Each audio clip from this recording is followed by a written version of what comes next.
রঘু ও গফুর দুইজন গরিব চাষি। তারা ছোটবেলা থেকেই একসাথে বড় হয়েছে। এক স্কুলে পড়ত, একসাথে মাঠে খেলত, আর বড় হয়ে একসাথে অভাবের সঙ্গে যুদ্ধ করত। গ্রামের শেষ প্রান্তে দুইটি কুঁড়ে ঘরে তাদের বসবাস, ঘরে স্ত্রী ছাড়া আর কিছু নেই। সন্তান হয়নি কারো। রঘুর স্ত্রী নাম শিউলি, আর গফুরের স্ত্রীর নাম রহিমা। চাষবাস করে যা মিলত তাতে সংসার চলত না। বৃষ্টির অভাব, জমির ক্ষয় ও ফসলের দাম কম, সব মিলিয়ে কষ্ট বেড়েই চলেছে দিন দিন। একদিন সন্ধ্যায় তারা দুজন বসেছিল চায়ের দোকানে। দোকানদার সুরেশ হাসিমুখে বলল, এই শোনো, তোমরা এত পরিশ্রম করেও কষ্টে আছো। বাজারে যদি একটু ব্যবসা করো, যেমন ফল বা মাছ, দেখো কেমন চলে। পাশ থেকে ফল বিক্রেতা রহিম বলল, হ্যাঁ রে ভাই, আমি প্রতিদিন সকালে হাটে যাই, ফল কিনে এনে বিক্রি করি, একটু মুনাফা হয়। তোদের মতো গায়ে গরিব লোকের জন্য খারাপ না।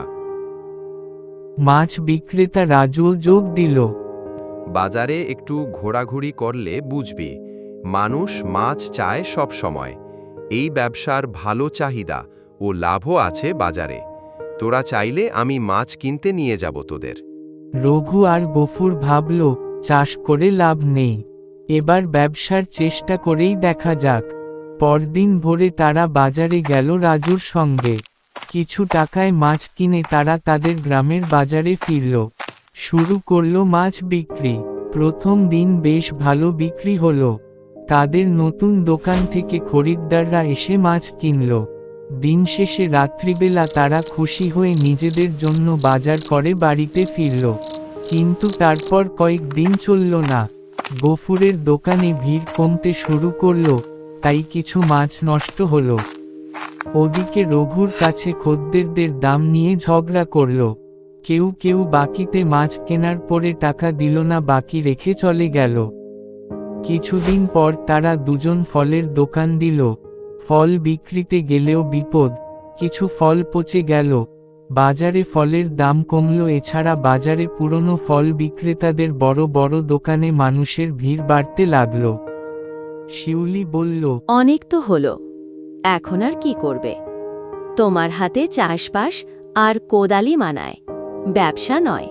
রহিমা আরো স্পষ্ট বলল, তোমরা অভাগা, যা করো সব উল্টো হয়। এভাবেই চলতে থাকলে সংসার চালানো তোমার পক্ষে অসম্ভব হয়ে পড়বে।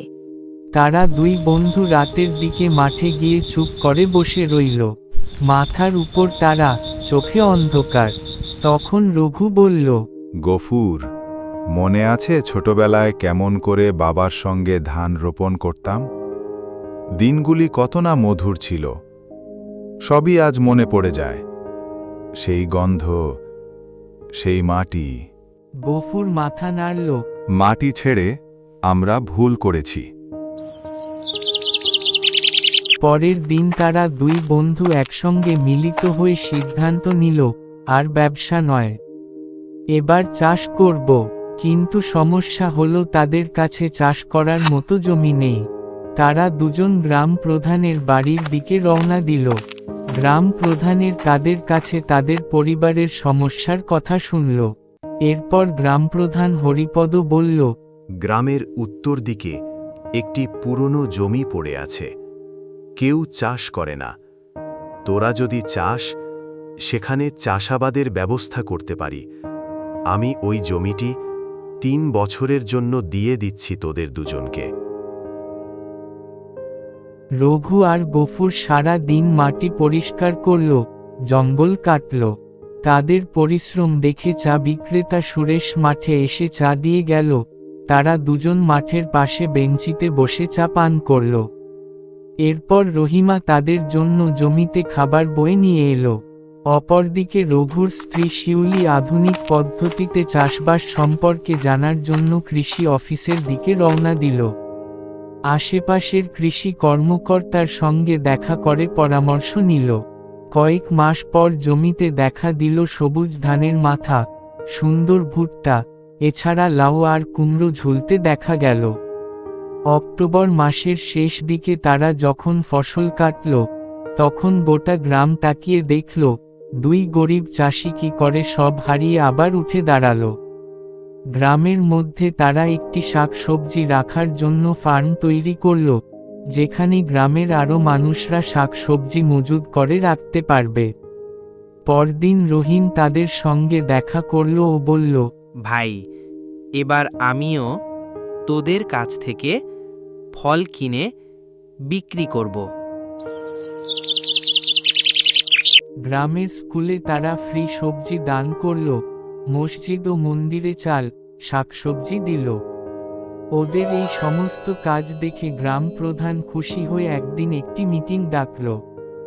গ্রাম প্রধান হরিপদ মিটিংয়ে বলল, এই দুই চাষিকে আমাদের গ্রামের সর্বশ্রেষ্ঠ কৃষক ঘোষণা করছি।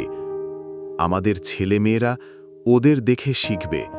পরিশ্রম ও বন্ধুত্ব থাকলে কিছুই অসম্ভব নয়। রঘু একদিন সন্ধ্যায় মাঠে দাঁড়িয়ে বলল, দেখলি গফুর, আমরা আবার ফিরে এলাম আমাদের মাটিতে। আমরা চাষি, চাষবাসই আমাদের জীবন। গফুর হাসল। এটাই আসল জায়গা ভাই। মানুষ যত দূরেই যাক, ফিরে তো এই মাটিতেই আসতে হবে। বন্ধুরা, ভিডিওটি ভালো লাগলে অবশ্যই লাইক এবং চ্যানেলটিকে সাবস্ক্রাইব করতে ভুলবেন না, এবং কমেন্ট বক্সে অবশ্যই জানাবেন ভিডিওর কোন পার্টটা আপনাদের বেশি ভালো লেগেছে। আপনারা পরবর্তীতে কোন ধরনের গল্প শুনতে পছন্দ করেন কমেন্টে অবশ্যই জানাবেন। ভালো থাকবেন। ধন্যবাদ। দেখা হচ্ছে পরবর্তী অ্যানিমেশন ভিডিওতে।